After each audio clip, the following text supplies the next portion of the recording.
Good morning, I'm Abheudaya Shrestha, and these are the headlines of the hour. 52 candidates filed nominations for 19 seats for the upcoming National Assembly election. Ruling Alliance puts forth common candidates. Complaints may be filed against candidates today. The Health Ministry directs all health institutions to stay alert, saying COVID-19 cases may rise with the confirmation of the new subvariant JN.1 in Nepal. Unvaccinated and people with long-term illness at risk. French Prime Minister Elizabeth Borne resigns as President Emmanuel Macron seeks to give a new impetus to his second mandate ahead of European Parliament elections and the Paris Olympics. And Manchester United advance into the fourth round of the FA Cup, blanking Wigan Athletic 2-0. Diogo Dalot and Bruno Fernandes on the score sheet in United's win.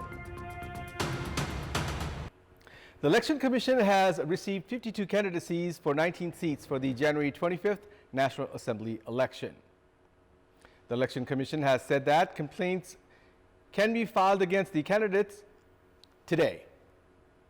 The Commission will then review the complaints and issue the final list of candidates this Thursday. The ruling alliance jointly fielded candidates while the opposition parties have fielded candidates of their own for the upcoming National Assembly election. 5 individuals have registered their candidacies for Koshi province that will elect 2 members to the upper house. The ruling alliance has fielded former General Secretary of Nepali Congress Krishna Prasad Sitola and CPN Maoist senators Champa Devi Karki for the polls. Sitola had lost the parliamentary elections in 2017 and last year. CPN-UML has also fielded 2 candidates and Rashtriya Prajantra Party has fielded 1. 15 leaders have registered their candidacies for the National Assembly election from Bagmati province, which has 4 seats. The ruling alliance has fielded 2 from Nepali Congress, 1 from CPN Maoist Center, and 1 from CPN Unified Socialist. CPN-UML, Rashtriya Prajantra Party, and Nepal Mazdoor Kisan Party have fielded their own candidates. Elsewhere in Lumini province, 7 leaders have filed their candidacies for 2 seats. The ruling alliance has fielded Nepali Congress's Bishnu Kumari Sapkota and CPN Maoist Center's Jakku Subedi. CPN-UML has fielded Tulasi Kesi and Jhabindra Bahadur Gharti Chetri. Rashtriya Prajantra Party and the ruling alliance have also separately fielded their candidates. In Madhya province, 5 leaders have registered their candidacies. From the ruling alliance, Nepali Congress's Ananda Prasad Dungana is contesting the polls and Pooja Chaudhary from Janata Samajwadi Party. CPN-UML has fielded Kumari Bijeta Jha and Usha Devu Tharuni, while Janmat Party has fielded Ram Shankar Mahashet.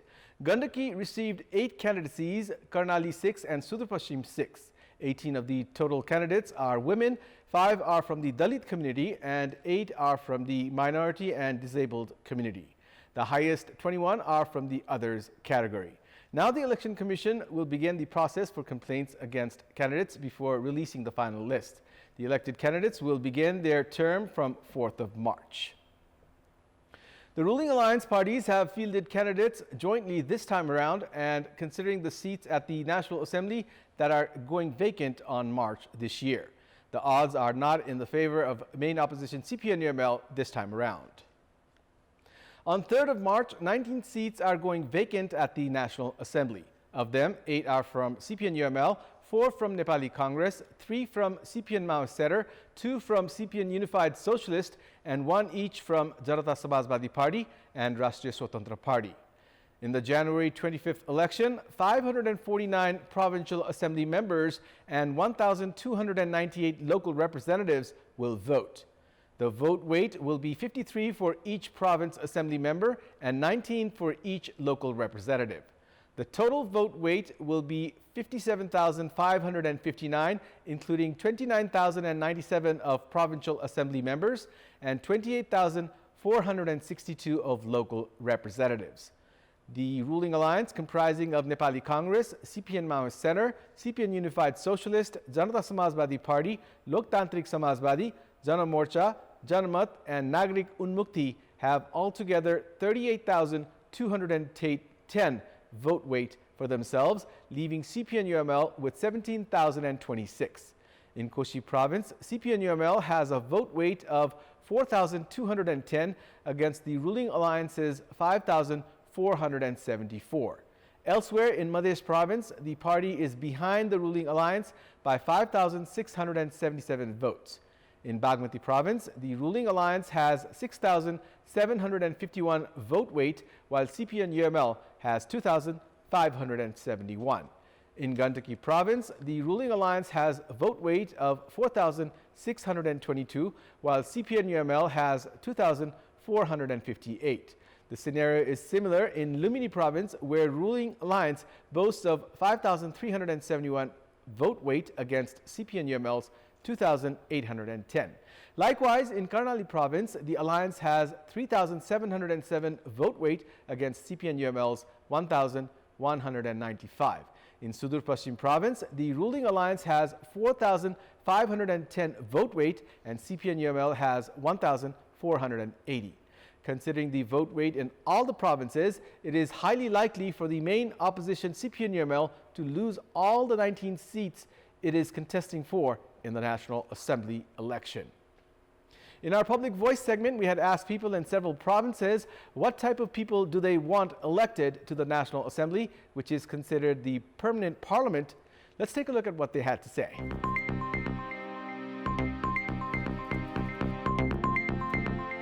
विषय विज्ञताको आधारमा चाहिँ सदस्य दलहरूले चाहिँ सदस्य छनौट गरेर उम्मेदवार दिँदाखेरि असाध्यै राम्रो हुन्छ। राष्ट्र सभाको मर्म जे हो त्यही अनुसार विज्ञहरू लिएर जानुपर्छ। सक्षम सफल नेतृत्व चयन गर्नु नै सबैभन्दा उत्तम विकल्प हो। राष्ट्रिय सभा जुन उद्देश्यका साथ चाहिँ बनेको छ त्यही अनुसार नै त्यहाँ पात्रहरू चाहिँ चयन गरेर लग्दाखेरि चाहिँ त्यसको गरिमा चाहिँ अलि बढ्न सक्छ। पोलिटिकल भन्दा पनि सबै पार्टीले माथि उठेर विज्ञहरू र अलिकति पुरानो मान्छेहरूलाई त्यसलाई चान्स दिएर राष्ट्रिय सभाको गरिमा अलि बढाउनु पर्छ। हरेक क्षेत्रका विशेषज्ञहरूलाई त्यहाँ चाहिँ पार्टिसिपेट गराउँदा एकदम राम्रो हुन्छ। पार्टी भन्दा पनि देशको लागि केही गर्छु भन्ने व्यक्तिहरू लिएर आउनु पर्यो। सामाजिक प्रतिष्ठा भएको व्यक्तिहरू, साझा मान्छेहरू र सबैले रुचाउने व्यक्तिहरू आइदिएको अवस्थामा एउटा त्यो राष्ट्रिय सभाको गरिमा पनि बढेर जान्थ्यो। जनताबाट अनुमोदित भएका व्यक्तित्वहरूलाई चाहिँ राष्ट्रिय सभामा पठाउनु पर्छ। जोसँग त्यो दक्षता छ त्यस्ता मान्छेलाई राष्ट्रिय सभामा पठाएर यसको गरिमालाई चाहिँ बढाउनु पर्ने देखिन्छ। कर्तव्यपरायण होस् भन्ने चाहन्छु। जनता र राष्ट्रप्रति चाहिँ उत्तरदायी भएको व्यक्तित्वहरू र उच्च चरित्र भएको व्यक्तिहरूलाई चाहिँ त्यहाँ पुर्याउन सक्यो भने राष्ट्रिय सभाको गरिमा बढ्दछ। संविधान मूलत रूपमा कार्यान्वयनमा ल्याउनको लागि त्यस क्षेत्रका विशेषज्ञहरूलाई लगियो भने घनीभूत रूपमा अझ राम्रो हुने चाहिँ देखिन्छ। पार्टीमा त्यति आबद्ध नभएका मान्छेहरू चाहिँ स्वच्छ छवि भएका मान्छेहरू चाहिँ लाँदाखेरि गरिमा बढ्छ। योग्य सक्षम दक्ष व्यक्तिहरूको त्यहाँ प्रवेश हुन जरुरी छ। नियम कानुनमा रहन सक्ने र प्रतिनिधि सभालाई पनि चलाउन सक्ने खालको व्यक्ति जानुपर्छ। कर्तव्यनिष्ठ नागरिकलाई त्यो ठाउँमा पुर्याउन जरुरी छ। बुद्धिजीवी पढे लेखेको देश हितमा जसले सोचोस् त्यो मान्छे चाहिँ त्यहाँ पुग्यो भने राम्रो हुन्छ। भ्रष्ट नेताहरू हुनु भएन।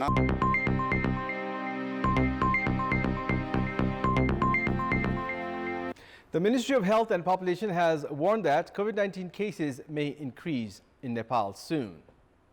The Health Ministry has directed all health institutions to stay prepared as COVID-19's new subvariant JN.1 has also been confirmed in Nepal.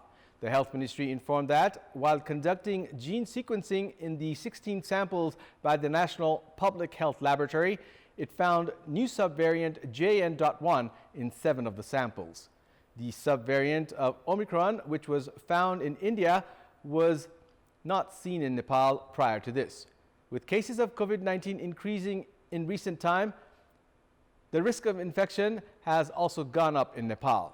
According to experts, the subvariant J1.1 spreads quickly, but it is not as deadly as the Delta variant. Meanwhile, the government has urged to fully follow public health criteria. Experts have suggested senior citizens, people with long-term illness, people with weak immune system, among others, to adopt extra caution. Nepal Airlines Corporation has informed that its flight to Bangkok, which was cancelled yesterday due to technical problem, is scheduled to depart at 11:30 this morning, taking the stranded passengers from the Tribhuvan International Airport. The Nepal Airlines Corporation Flight 401, carrying 152 passengers, was scheduled to take off at 2:40 p.m. yesterday. However, passengers were returned to the terminal building at 5 p.m. after the flight failed to take off. The passengers were taken off the aircraft twice after technical issue emerged. Passengers resorted to protesting at the check-in counter. The stranded passengers were finally taken to a hotel in Gyaneshwar for accommodation at around 10:30 p.m. Individuals who appeared in the language test for shipbuilding to go to South Korea through the Employment Permit System EPS can now also sit for the manufacturing sector test.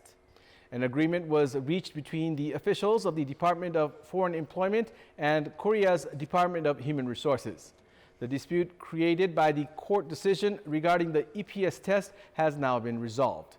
Director General at the Department of Foreign Employment, Danduraj Gimide, said that the dispute seen regarding the EPS test was now resolved through a meeting yesterday. More than 164,000 youths had applied for the EPS test this year. The test, to be conducted in 3 stages, is scheduled to start from 20th of January later this month. Prime Minister Pushpakamal Dahal yesterday met with locals from the Kakarvita-Inarwa section along the East-West Railway that have been yet to receive their compensation for land.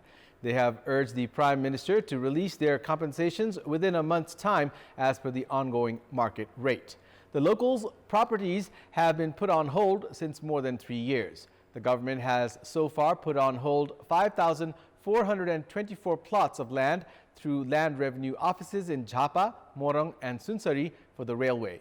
5,424 plots of land of 512 hectares fall in the 106-kilometer first section of the project, which extends from Jhapa's Kakarvita to Sunsari's Inarwa. Although the East-West Railway project was introduced some 3 years ago, its work have not yet started. It's now time for our segment Public Pulse, where you text us with your opinion. Public Pulse. Here's the question. Why has the government not given priority to addressing the complaints of citizens? Your options are A, lazy approach, B, indifference towards citizens, and C, lack of manpower. The voting is on. Type NEWS, select your option A, B, or C, and send it to 34001 to share your opinion with us. And it's time now for the international updates.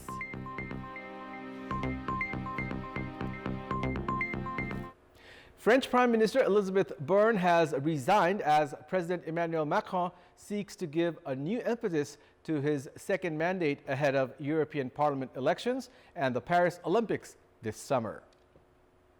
President Macron fueled speculation of a government reshuffle in December by promising a new political initiative after 2023 was bookended by political crisis prompted by highly contested reforms of the pension system and immigration laws. French President Emmanuel Macron thanked her for work in the service of the nation that has been exemplary every day. Borne said in her resignation letter that she and Macron agreed it was more necessary than ever to push on with reforms. President Macron's office has not named her successor yet. Borne, appointed in May 2022, was only the second female prime minister in French history. She will act as caretaker until a new government is named. Under the French system, the president sets general policies and appoints a prime minister to manage the day-to-day affairs of the government, meaning the premier is often held responsible when the administration faces turbulence. Meanwhile, amid days of intense behind-the-scenes maneuvering, Education Minister Gabriel Attal appeared to emerge as the favorite to be France's next prime minister. At least 3 people were killed in a shooting in the U.S. state of Minnesota yesterday. According to media reports, eyewitness video showed authorities gathered at the scene of a shooting in Minnesota where at least 2 people and the suspect were found dead. The shooting occurred in the Big Lake Road and Highway 33 area in Cloquet, where police said they lifted a shelter-in-place order after confirming there was no longer an active threat to this area. It was unknown whether there were further injuries. U.S. carrier United Airlines said it has discovered bolts that needed tightening on Boeing 737 MAX 9 planes in its fleet. The revelation comes days after a mid-air scare on an Alaska Airlines 737 MAX 9.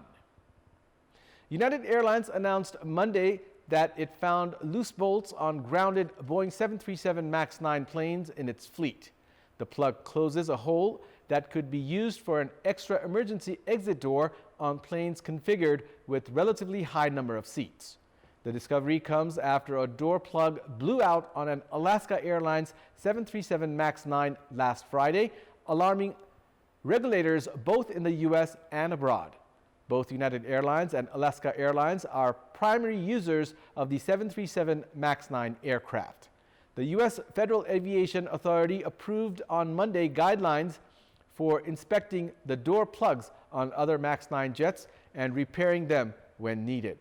The decision could facilitate the return to the skies of some 171 planes which the Federal Aviation Authority grounded over concerns following the Friday incident. Of the grounded planes, Alaska Airlines has some 65, with United Airlines with 79, making them the only two U.S. airlines operating the Boeing model in question. The grounding affected Boeing's shares, which fell 8% when trading returned for the first time since the incident on Monday. The shares of Spirit Aerosystems, which builds the fuselage for Boeing's 737 MAX 9, also slumped by 11%. That's all for the moment. Thank you for watching. Have a good day.